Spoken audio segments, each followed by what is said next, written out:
గాంధీభవన్ లో PCC chief Uttam Kumar Reddy మాట్లాడుతున్నారు. Live చూద్దాం.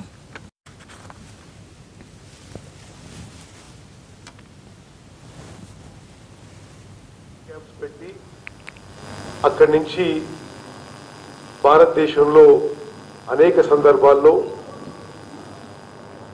అనేక నగరాల్లో ప్రాంతాల్లో విధ్వంసం సృష్టించడం యావత్ ప్రపంచం ఖండిస్తుంది.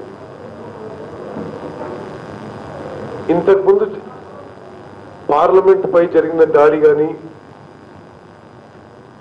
యూరి మిలిటరీ క్యాంప్ మీద దాడి కానీ, మొన్న పుల్వామాలో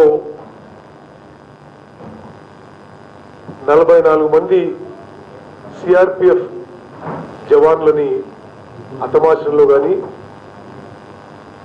జైషే మహమ్మద్ అని ఒక ఉగ్రవాద సంస్థ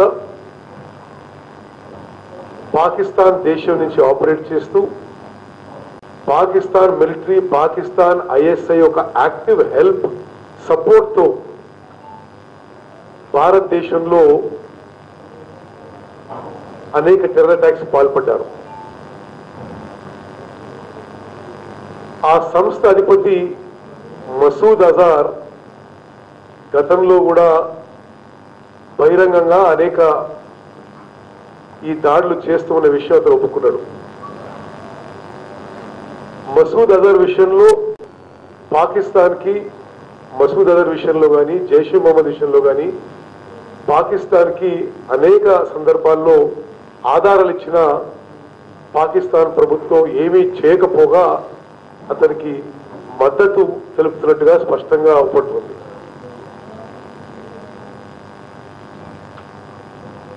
Undoubtedly, Pakistan is supporting JEM, LET-like organizations to carry out a covert warfare on India.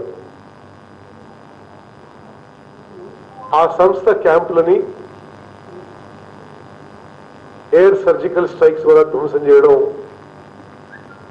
ఇది మొత్తం భారతదేశం హర్షిస్తుంది. ఇండియన్ ఎయిర్ ఫోర్స్ చెందిన యుద్ధ విమానాల పైలట్లకి, ఎవరైతే మిరాజ్ 2000 పైలట్లకి, మొత్తం మన మిలిటరీ వ్యవస్థకి మేము సల్యూట్ చేస్తున్నాం.